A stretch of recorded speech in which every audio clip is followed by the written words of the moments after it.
दोस्तों, उत्तर प्रदेश के जो बेसिक स्कूल हैं यानी कि क्लास 1 to 8 के बारे में अगर हम बात करें तो जो आंकड़े वर्तमान में निकल कर सामने आ रहे हैं वो काफ़ी हताश करने वाले हैं।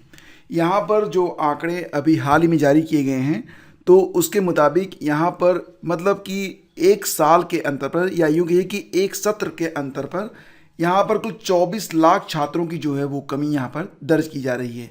तो 24 लाख ये एक बहुत बड़ा आंकड़ा होता है और अगर ऐसा वाकई में है तो ये वाकई बहुत ही चिंता की विषय है। और सबसे बड़ी बात यहाँ पर ये है कि जो एक्सपर्ट हैं वो ये मान रहे हैं कि क्योंकि सरकार पहले ही मान रही है कि उत्तर प्रदेश में जो छात्रों की संख्या है और जो शिक्षकों की संख्या है यानी कि जो अनुपात समानुपात का यहाँ पर आंकड़ा है वो बिल्कुल सटीक है, वो बिल्कुल एक्यूरेट बैठ रहा है, तो शिक्षक भर्ती की आवश्यकता नहीं है।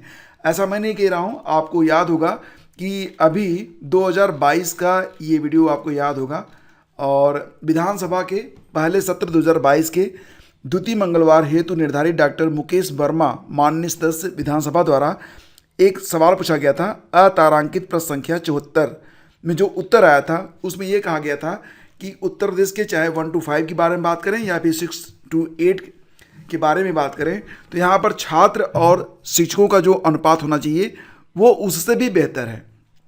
प्रश्न यहाँ पर यह पूछा गया था, क्या बेसिक शिक्षा मंत्री बताने की कृपा करेंगे कि प्रदेश में परिषदीय विद्यालयों में वर्तमान बच्चों और नियमित अध्यापकों की संख्या कितनी है। तो बताया गया कि प्राथमिक विद्यालय में कुल 1,28,60,939 बच्चे हैं, मतलब प्राइमरी में, और नियमित अध्यापक जो हैं प्राइमरी में उनकी संख्या है 3,32,734।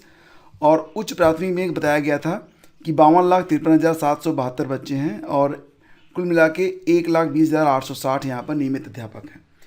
तो ये भी पूछा गया कि क्या सरकार बताएगी कि आरटी अधिनियम के मानक के अनुसार 30 बच्चों पर एक अध्यापक का मानक प्रदेश में पूर्ण है। तो ये कहा गया कि 30 अप्रैल 2022 की छात्र संख्या परिषदीय प्राथमिक विद्यालयों में कितनी थी, 1,28,939 और इस पर जो अध्यापक हैं कितने हैं आप देख रहे हैं कि 3,32,734 हैं।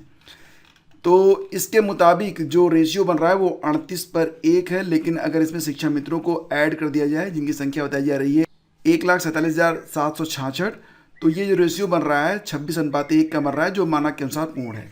ठीक है, तो यानी कि 1 to 5 का जो रेशियो है वो बिल्कुल कंप्लीट है। और इसी प्रकार बताया गया था यहाँ पर कि जो 6 to 8 है उसमें भी कुल जो छात्र हैं संख्या कितनी है, 52,53,772 हैं और उसमें अध्यापक कितने हैं 1,20,860।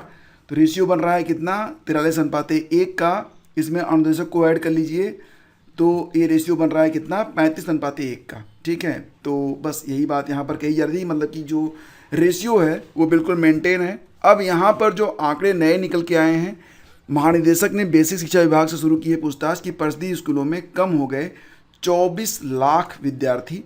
तो फिलहाल जो सूरत हाल है उसमें ये कहा जा रहा है कि प्रदेश के कुल 1,33,035 परिषदीय प्राथमिक, उच्च प्राथमिक और कंपोजिट विद्यालयों में, मतलब कि प्राथमिक के बारे में बात कर रहे हैं 1 to 5, 6 to 8 और जो कंपोजिट विद्यालय हैं, इसमें साल भर में छात्र छात्राओं की संख्या में लगभग 24 लाख की कमी आई है।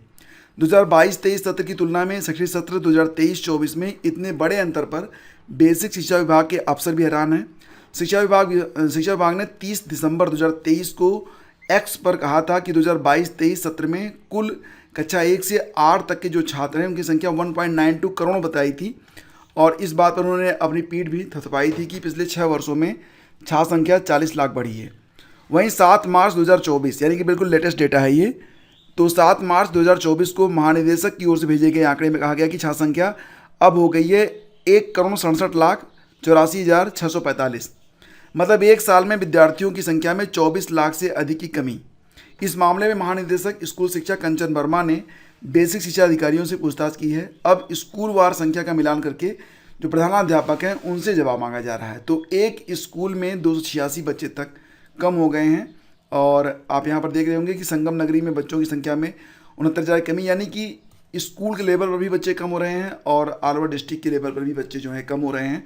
तो ऐसी स्थिति में फिर आप यही समझ सकते हैं कि जो अनुपात समानुपात के मुताबिक जो आंकड़े होंगे, अगर बच्चे इतने कम हो रहे हैं तो निश्चित रूप से जो शिक्षक होंगे वो सरप्लस होने की स्थिति में पहुंच जाएंगे। तो आगे शिक्षक भर्ती की जो उम्मीद है वो काफ़ी क्षीण होती जा रही है। फिलहाल देखते हैं कि आगे क्या होता है। जो भी लेटेस्ट अपडेट रहेगी उस पर हमारी नज़र बनी रहेगी। बने रहिए हमारे साथ, चैनल को सब्सक्राइब कर लीजिएगा, बेल आइकन को प्रेस कर दीजिएगा और हाँ, वीडियो को लाइक और शेयर जरूर कर दीजिएगा। धन्यवाद।